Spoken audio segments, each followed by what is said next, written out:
नमस्कार। ज्ञान web channel में आपका हार्दिक स्वागत अभिनंदन। हम पढ़ रहे कक्षा 7 की सेकंड बुक आपकी, जिसका नाम है महाभारत कथा, बाल महाभारत कथा। और इसके जो रचयिता है वो है आपके द्रोणाचार्य। अब हम आज कुछ अध्याय पढ़ चुके हैं और आज का हमारा अध्याय नंबर 16, जोशर का खेल एवं द्रौपदी की व्यथा।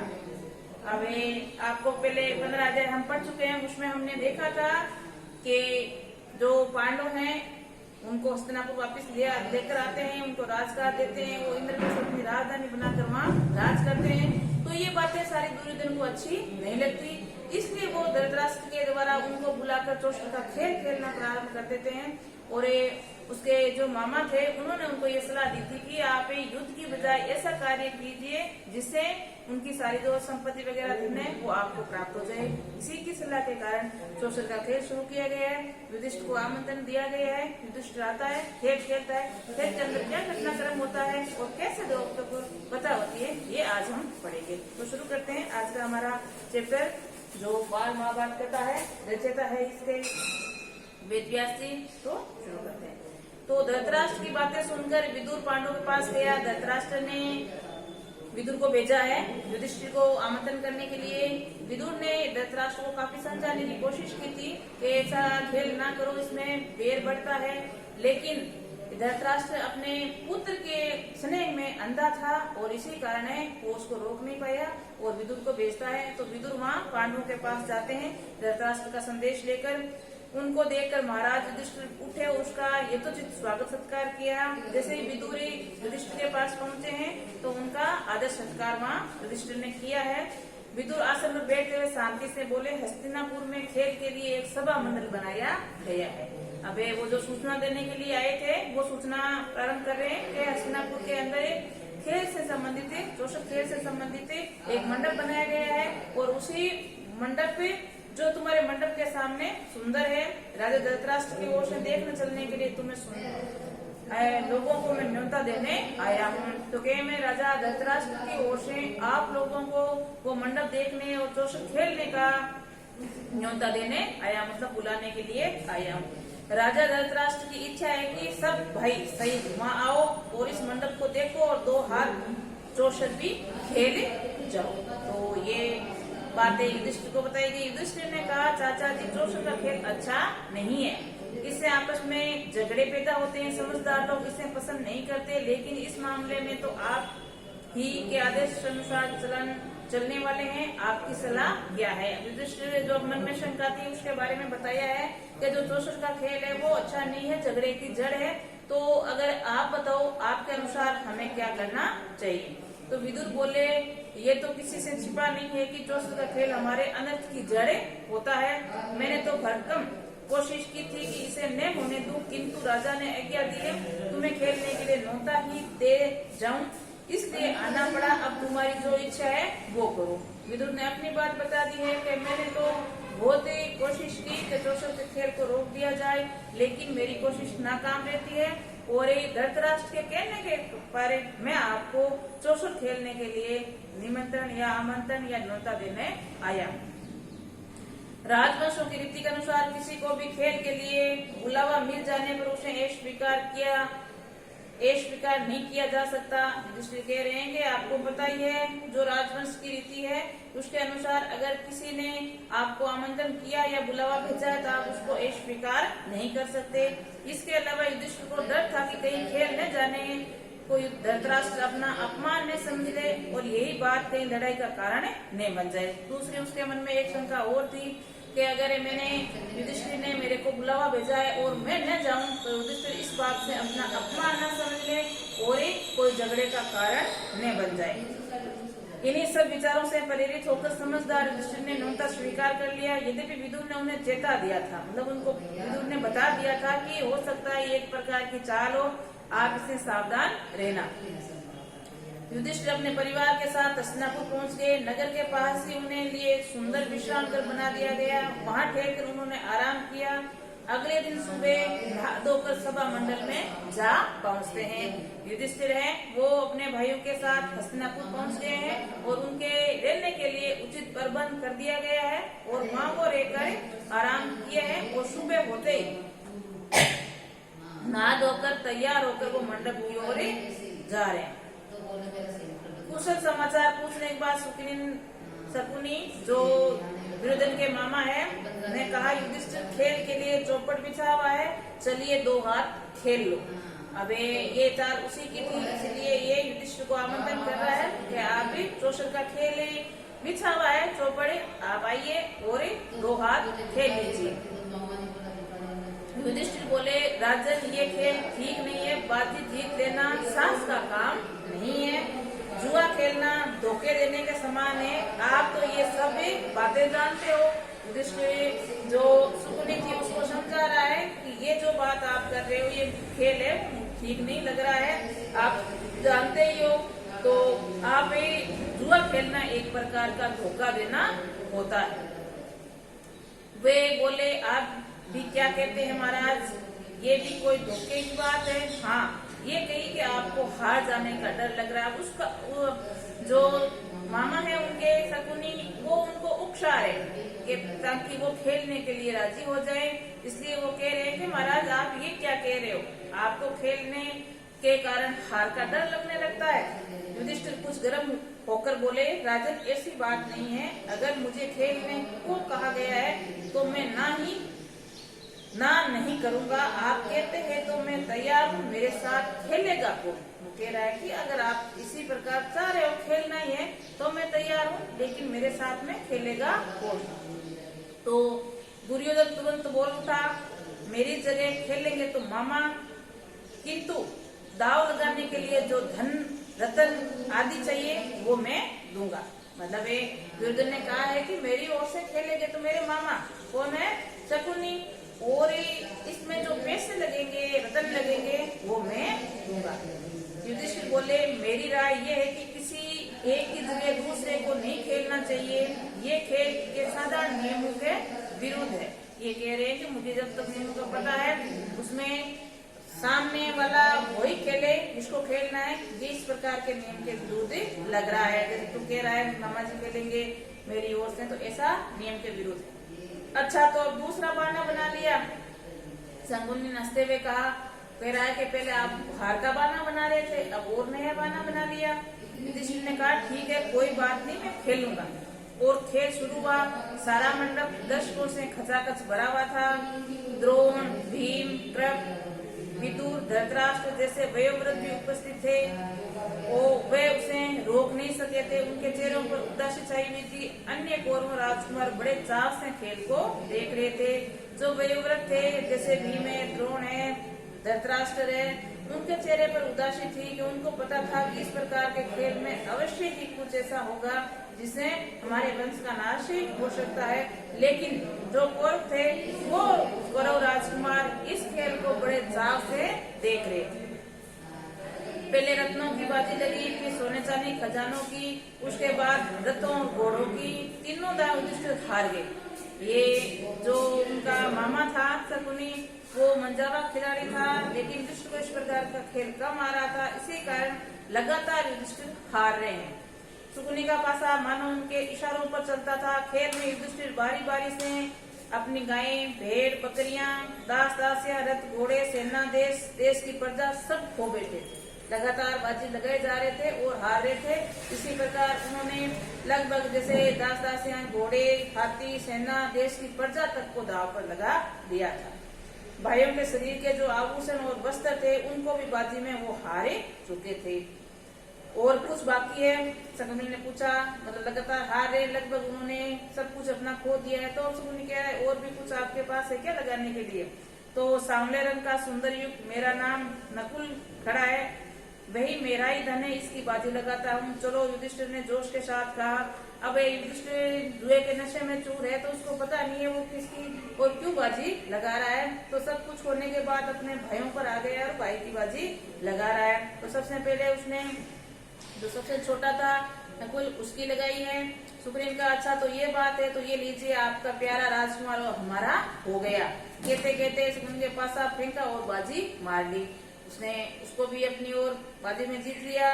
युधिष्ठिर ने कहा, ये मेरा भाई सहदेव है, इसने सारी विधाओं का पार कर लिया है और इसकी बाजी लगाना उचित नहीं है, फिर भी लगाता हूँ, चलो देखा जाएगा। अब वो नशे में चूर है खेल में, तो अपने दूसरे भाई की भी बाजी लगा रहा है और इसी प्रकार वो बाजी लगाता जाता है और शकुनी वो जीतता जाता है। अब दुरात्मा शकुनी को आशंका हुई कि कहीं युधिष्ठिर खेल बंद ना कर दे, इसलिए वो क्या बोलता है कि युधिष्ठिर शायद आपकी निगाह भीमसेन और अर्जुन माई के दो बेटों से ज्यादा मूल्यवान है। ये दो पुत्र थे वो माई के थे और दो थे वो कुंती और तीन थे वो कुंती के, इसलिए वो ये बात उसको उकसाने के लिए कह रहे हैं कि हो सकता है कि जो ये दो पुत्र है भीमसेन और अर्जुन वो माई के इसलिए ज्यादा मूल्यवान है, इसलिए आप उनको दाव पर नहीं लगा रहे हो। कुंती के जो सहदेव और नकुल थे उनको आपने दाव पर लगा लिया। ये बात इसलिए कह रहे ताकि इनको भी वो बाजी में हार जाए। युधिष्ठिर ने कहा लो शकुनी तुम्हारी चाल ये मालूम होती है कि हम भाइयों में आपस में फूट पड़ जाएं, मतलब वो कह रहे कि तुझे ऐसा लगता है कि हम भाइयों में आपस में फूट डाल दे, ऐसी बातें नहीं हो सकती। सो तुम क्या जानते हो हम पांचों भाइयों में संबंध क्या है, प्रातर में जिसका कोई सानी नहीं है, इस अपने भाई अर्जुन को मैं दाव पर लगाता हूँ। और उनकी बातों के उठाने के बाद युधिष्ठिर है वो अर्जुन को भी बाजी में लगा देते हैं। शकुनी यही तो चाहता था, ये चला कहते हुए पासा फेंका और अर्जुन की हाथ से निकल गया। असीम दुर्देव मनुष्य को बेबस कर रहा है और वह पतन की ओर बलपूर्वक खींचे रहा है। जुआ एक चीज ऐसी है जो पतन की ओर खींचता है। इसी प्रकार युधिष्ठिर के साथ भी यही हो रहा था। वे बोले राजन सारी बल से संसार भर में जिसका कोई जोड़ीदार नहीं है उस भाई को दाव पर लगाता हूँ। ये कहते कहते भीमसेन को भी हाथ को उठा, मतलब चारों भाइयों को उसने दाव पर लगा दिया है और वो बाजी हारता गया है। अब दुष्ट आत्मा शकुनी ने जब भी नहीं छोड़ा तो तुम पूछा कुछ और है क्या लगाने के लिए। युधिष्ठिर ने कहा हाँ, यदि इस बार तुम जीत गए तो मैं खुद तुम्हारे अधीन हो जाऊंगा। उसको उसका कि अगर अब की बार आप जीत गए, मतलब युधिष्ठिर को बोल रहेगा आप जीत गए तो मेरा सब कुछ और मैं तुम्हारे अधीन हो जाऊंगा। लो ये जीता तो युधिष्ठिर ने कहा हाँ, इस बार तुम जीत गए तो मैं खुद तुम्हारे अधीन हो जाऊंगा। ये लोग कहते शकुनी के पास फेंका और ये बाजी भी जीत ली, अपने आप को युधिष्ठिर ने लगाया और जिससे वो बाजी जीत गए हैं। तो इस प्रकार पांचों भाइयों ने उनको जीत लिया है। इस पर शकुनी सभा के बीच उठ खड़ा हुआ और पांचों पांडवों को एक एक करके पुकारा और घोषणा की कि अब उनके गुलाम हो चुके हैं। शकुनी के दादा देने वालों को हर्षनाद और पांडवों की इस दुर्दशा का तरस खाने वाले हाहाकार से सारा स्वमंडल गूंज उठा और सभा में इस तरह के खलबली मचने के कारण शकुनी ने युधिष्ठिर से कहा एक और चीज है जो तुमने अभी हारी नहीं है, उसकी बाजी लगाओ, तुम अपने आप को भी छुड़ा सकोगे और अपनी पत्नी द्रौपदी को तुम दाव पर क्यों नहीं लगाते। और जुए के नशे में चूर युधिष्ठिर ने मुंह से निकल पड़ा, चलो अपनी पत्नी द्रौपदी को बाजी में लगाऊं। उसके मुंह में निकल तो गया पर उसके परिणाम को सोचकर विकल हो उठा और हाय ये मैंने क्या कर डाला। नशे के चूर में उकसाने के कारण अपनी पत्नी तक को ने दाव पर लगा दिया था, लेकिन लगाने के बाद सोचा कि आगे इसका क्या परिणाम होगा। युधिष्ठिर की इस बात की सारी सभा में एकदम हाहाकार मच गया। जहाँ वृद्ध लोग बैठे थे उधर से धिक्कार की आवाज आने लगी। लोग बोले छी छी कैसा घोर पाप है, मतलब जो दर्शक थे देख रहे थे उनकी जो प्रतिक्रिया थी वो यहाँ व्यक्त की है। तो लोग युधिष्ठिर को धिक्कार कहकर पुकार रहे थे या पीछे से आवाजें आ रही थी, आंसू कुछ के आंसू गए और कुछ लोग परेशानी के मारे पसीने से तरबतर हो गए थे। दुर्योधन और उनके भाइयों में बड़ा शोर मचाया और एक धृतराष्ट्र के एक बेटा था जिसका नाम है युस्तु, वो शोक शब्द होता और ठंडी आए भरकर उसने सिर झुका लिया, क्योंकि कौरव तो यही चाह रहे थे। शकुनी ने पासा फेंककर ये लो ये बाजी ही मेरी हो गई और इस प्रकार उसने द्रौपदी को भी जीत लिया। बस फिर क्या था, दुर्योधन ने विदुर को आदेश देते हुए कहा कि आप अभी रेनवास जहाँ वो ठहरे हुए थे जाइए और द्रौपदी को यहाँ ले आइए, उनके कहे कि जल्दी आए। विदुर बोला मूर्ख, नाग क्यों मृत्यु को न्योता देने चला है, अपनी विषम परिस्थिति को तुम्हें ज्ञान नहीं है। विदुर समझाते हुए बोल रहा है कि तो अपनी मौत को क्यों न्योता दे रहा है, तुम्हें जो स्थिति है अभी उसका तुझे ज्ञान नहीं है। दुर्योधन को यूं फटकारने के बाद विदुर ने सभासदों की ओर देख कर कहा आपने तो हाथ छूटने के बाद दुष्ट को भी कोई अधिकार नहीं था कि पांचाल राज की बेटी को दाव पर लगाए। जो विदुर है वो समझाते हुए कह रहा है जो बेवद है उनको सभा के अंदर कह रहे हैं कि हाँ अपना सब कुछ उसने खो दिया या अपने भाइयों को लगा दिया, लेकिन ये जो पांचाल की बेटी जो इनकी पत्नी थी उनको लगाने का हक इनको बिल्कुल ही नहीं था। विदुर की बातों से दुर्योधन ने बौखला उठा और उसने सारथी परिकामी की बुलाकर विदुर ने उसमें जलन और पांडवों के डर के रेणवास में जाओ और द्रौपदी को बुला लाओ। अब विदुर की बातें से दुर्योधन को और गुस्सा आया और उसने सारथी को भेजा है कि आप जाइए और वहां से द्रौपदी को ले आइए। आज्ञा पा करे प्रतिगामी, ये जो सारथी है उसका नाम है, वो रेणवास के लिए और गया और द्रौपदी से बोला, द्रुपद राज की पुत्री चौसर के खेल में युधिष्ठिर आपको दाव में हार बैठे हैं, आप अब राजा दुर्योधन के अधीन हो गए हैं। राजा की आज्ञा है कि आपको धृतराष्ट्र के मेले में 10 का काम करना है, तो मैं आपको लेने के लिए आया। और रेणवास आकर द्रौपदी को सारी घटनाक्रम बताते हैं। सारथी ने जुए के खेल में जो कुछ था वो सारा हाल उनको कह सुनाया। इसे प्रतिगामी से बोली, द्रौपदी ने कहा है कि रतवान जाकर इसे हारने वाले जुए के खिलाड़ी से पूछो कि पहले वे अपने को हारे थे या मुझे। सारी सभा में ये प्रश्न उसने करना और उत्तर मिले वे मुझे आकर बताना, उसके बाद में साथ चलूंगी। तो जो सारथी था वो आकर भरी सभा में सबके सामने युधिष्ठिर से ये प्रश्न करता है कि द्रौपदी ने उसे बताया है कि उसे दुर्योधन के प्रतिगामी द्रौपदी जाकर कह दो कि वे स्वयं आकर अपने पति से ये प्रश्न करे। लेकिन दुर्योधन बीच में बोल पड़ता है, वो तो कहता है कि आप स्वयं आकर अपने पति से ये प्रश्न पूछ लीजिए। तो जो सारथी था वो वापिस रेणवास की ओर जाता है और द्रौपदी आगे झुककर बड़ी नम्रता से बोला, देवी दुर्योधन की आज्ञा है कि आप सभा में आकर स्वयं युधिष्ठिर से ये प्रश्न पूछ लो। द्रौपदी ने कहा, नहीं मैं मान नहीं आऊंगी। अगर युधिष्ठिर जवाब नहीं दे रहा है तो वहाँ और भी कई वयोवृद्ध है, आप सभा में जाकर उन वयोवृद्ध से ये प्रश्न पूछिए जिसके बारे में मैं आपको कह रही हूँ। तो सारथी है तो वापिस आता है और वापिस आकर जो सभा में जैसे धृतराष्ट्र, भीम ये सारे वयोवृद्ध बैठे थे तो उनसे आकर प्रश्न करता है कि मैंने वापिस में द्रौपदी को ये आपके पूछने के लिए भेजा है। अगर जो दुर्योधन है वो इसका जवाब नहीं दे रहा है तो आप बताइए कि क्या होना चाहिए। तो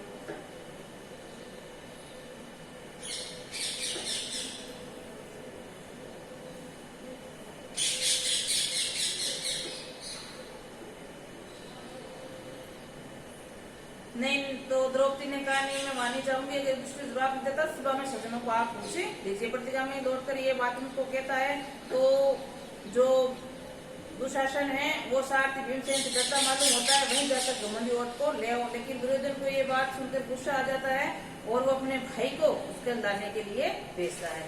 और ये जो दुरात्मा जिसका नाम है उसके भाई का दुशासन, उसके लिए इससे अच्छी वो बात क्या हो सकती थी।